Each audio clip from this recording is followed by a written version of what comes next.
गोविंदा बॉलीवुड का वो नाम जिसके एक्टिंग की तारीफ प्रोड्यूसर, डायरेक्टर, उनके साथ काम करने वाले कोई एक्टर हर कोई करता है। हमारे जनरेशन के अंदर उससे बेटर ना एक्टर आया है ना एक्टर आएगा, और वो है गोविंद। मेरे हिसाब से लेकिन आज भी one of the most amazing actors is Govinda. Govinda के फिल्मी करियर का शुरुआत 1986 में हुआ था और सिर्फ एक दो मूवी से ही उनकी पॉपुलैरिटी पीक पर पहुंच गई थी। वो अकेले बॉलीवुड के तीनों खास पर भारी पड़ते थे। मुझे एक बार सलमान ने बोला, ये जो गोविंद है ना, गोविंदा, ये तीन खान, ये तीन के बराबर एक गोविंदा। उस सदी के महानायक अमिताभ बच्चन को भी सेट पर गोविंदा का इंतजार करना पड़ता था। अमिताभ बच्चन ने एक इंटरव्यू में खुद बताया कि वो स्ट्रगल करते रह जाते थे सेट पर गोविंदा की एनर्जी मैच करने को। गोविंदा एक दिन में 4 से 5 फिल्मों के शूट पर जाते थे। उन्होंने एक साथ 70 फिल्में साइन कर रखी थी। उनकी आने वाली हर मूवी सुपरहिट जा रही थी। फिर ऐसा क्या हुआ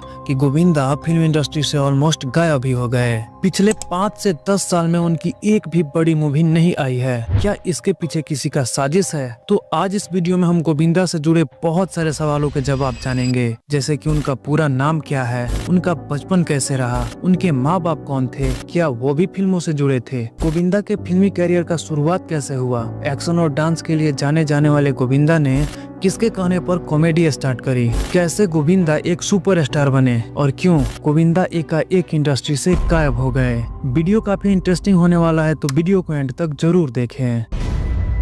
Ready, Sandeep? Ready, sir. Ready. Roll camera. And action.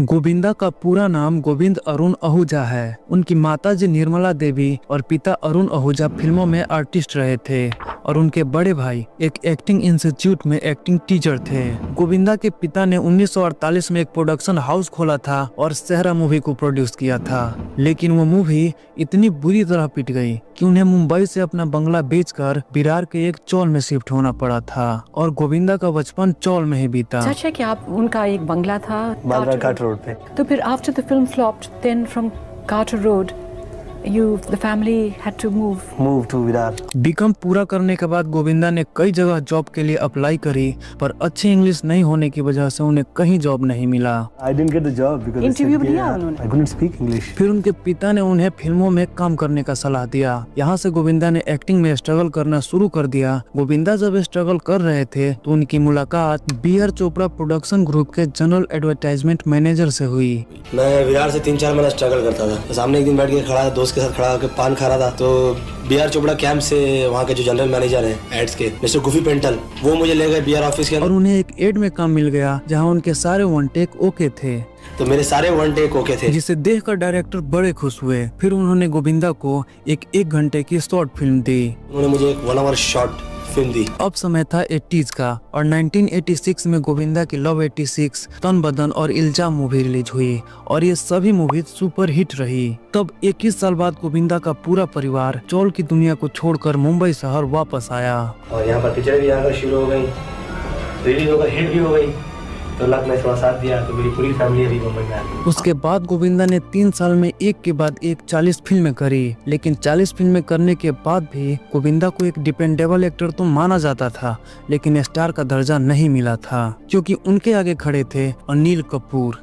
तेरी पसंद को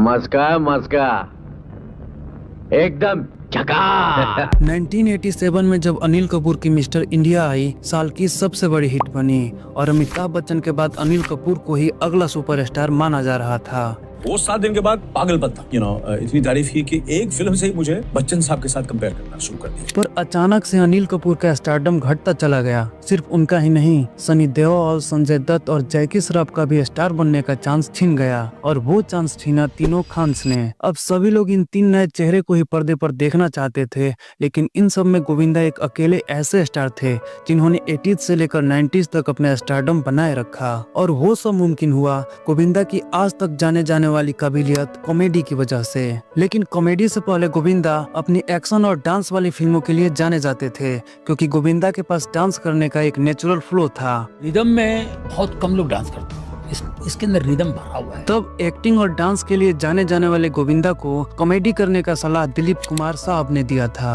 और इस एक सलाह की वजह से गोविंदा की ऐसी छवि बनी कि मानो जो मूवी वो उठाएंगे वो सुपर हिट हो जाएगी। इसी बीच गोविंदा की मुलाकात डेविड धवन और कादर खान से हुई और अगर बात करें ऑन स्क्रीन कॉमेडी की तो गोविंदा और कादर खान जैसी जोड़ी किसी ने नहीं देखी थी। गोविंदा ने ट्वीट करके बताया कि कादर खान उनके सिर्फ उस्ताद ही नहीं बल्कि फादर फिगर थे, जिनके औरे से ही एक्टर सुपरस्टार बन जाया करते थे। दूल्हे राजा, साजन चले ससुराल और कुली नंबर 1 जैसी मूवीज की वजह से वो जाने गए और कहा जाता है कि कादर खान ही थे जिनकी स्क्रिप्ट के दम पर गोविंदा को अपना स्टारडम हासिल हुआ। वहीं गोविंदा और डेविड धवन की मूवीज इंडिया के छोटे गाँव से लेकर बड़े शहर तक फेमस हो चुकी थी। 16 और शबनम आंखें, राजा बाबू, कुली नंबर 1, साजन चले ससुराल, हीरो नंबर 1, दीवाना मस्ताना, इन सभी मूवीज को मिलाकर गोविंदा ने डेविड के साथ 17 फिल्में करी और वो सभी फिल्में सुपर हिट रही।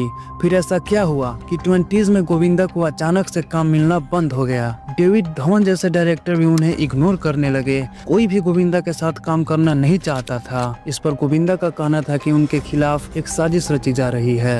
मेरा ये सोचना है कि मुझे मंच ही नहीं दिया जा रहा। I started feeling that there is a problem and there are few people they are behind not providing me the place to act. अपनी स्टारडम को खोने का जिम्मेदार गोविंदा इंडस्ट्री के लोगों को बताते हैं। उनका कहना है कि इंडस्ट्री में उनके खिलाफ नेपोटिज्म किया जा रहा है। उनकी मूवीज को थिएटर में लगने नहीं दिया जा रहा है। उनकी मूवीज का शूट किसी न किसी वजह से रुक जा रही है। गोविंदा को लीड रोल न देकर छोटे मोटे रोल दिए जाते थे। बाकी 2 फिल्में जो है रवि चोपड़ा साहब की और अष्टमिलाय की, उनका क्या पोजीशन है? रन बोला रन। सच कह रहा हूँ मैं, मुझे नहीं समझ में आया कि वो अचानक कैसे ठहर गई। डेविड धवन भी गोविंदा को अच्छी तरह से ट्रीट नहीं करते थे। ठीक है, तो मैं कहा ये जो कह रहा होगा तुम उस वक्त फोन ऑन रखना, मैं सुनना चाहूंगा ये कहता क्या। तो डेविड का फोन जिस वक्त कह रहे थे उनका फोन ऑन था, तो फोन पे मैंने सुन लिया वो कह रहे हैं कि चिच्ची बहुत सवाल पूछने लग गया है और इतने सवाल पूछने लग गया है कि मेरा नहीं दिल है कि मैं उसके साथ काम करूं। उसे कहो जो छोटा मोटा रोल कहीं मिल जाए तो कर लो। आखिर ऐसा क्या हुआ कि सबकी आंखों का तारा आंखों में कांटे की तरह चुभने लगा?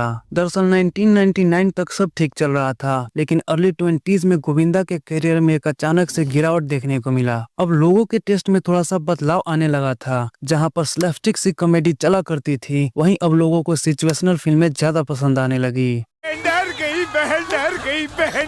तू बहना की बहादुरी बाथरूम में चेक कर। हेरा फेरी, खट्टा मीठा, गोलमाल और गरम मसाला जैसी फिल्में लोगों को ज्यादा पसंद आती थी, जिनमें मेन लीड की पॉपुलैरिटी और उनके इन्फ्लुएंस से ज्यादा कैरेक्टर रोल चला करते थे। उसी के चलते क्योंकि मैं झूठ नहीं बोलता, अखियों से गोली मारे और सैंडविच जैसी मूवीज पिटने लगी। आई थिंक उस टाइप की फिल्में जहाँ चिची का टैलेंट करेक्टली यूज हो सकता है, आई थिंक वो काइंड ऑफ फिल्में अब नहीं बने। फिर 2003 में गोविंदा ने खुद बोला कि वो अब कॉमेडी मूवी से ब्रेक लेंगे, लेकिन ना चाहते हुए भी गोविंदा को ऐसी मूवीज करनी पड़ती थी। देखिए, गोविंदा ने अपनी फैमिली में बहुत सारी मौत देखी अपने क्लोज फैमिली मेंबर्स की, इंक्लूडिंग उनके mother, father, sister, first daughter, 2 cousins और जीजा। उनकी कंपनीज बंद हो गई, उनके पास कोई काम नहीं था, तो इन सब के बच्चों की जिम्मेदारी गोविंदा ने उठाई, जिसकी वजह से वो ज्यादा से ज्यादा मूवीज करते थे, पर उनकी मूवीज फ्लॉप होती चली गई। इसी बीच गोविंदा ने पॉलिटिक्स ज्वाइन कर ली और इस जिम्मेदारी का काम जो मुझे सौंपा गया है, मैं पूरी कोशिश करूंगा कि ऊपर वाला मुझसे ऐसा ही करवाए, जिससे मेरे संपूर्ण परिवार की, हर वो शख्स जो मुझसे प्यार करता है, हर वो व्यक्ति जो मेरे प्रति स्नेह रखता है, उनका सम्मान बढ़े। 2004 में मुंबई में कांग्रेस की तरफ से गोविंदा ने इलेक्शन लड़ा और 50,000 वोट से जीते भी, लोकसभा के सदस्य भी बने, लेकिन वहाँ भी लोग उनसे खुश नहीं रहा करते थे, क्योंकि वो पार्लियामेंट में दिखते नहीं थे, काम के सवाल नहीं करते थे और मुद्दों पर बात नहीं करते थे।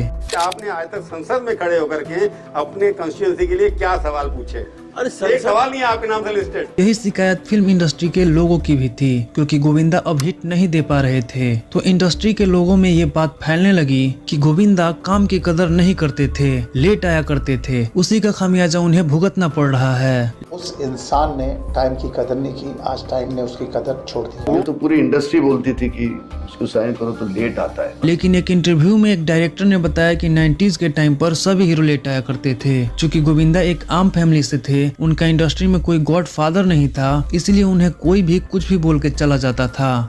मेरे हिसाब से हिंदुस्तान में 90% एक्टर लेट आते हैं, लेकिन किसी की हिम्मत नहीं होती है मुंह पे बोलने की।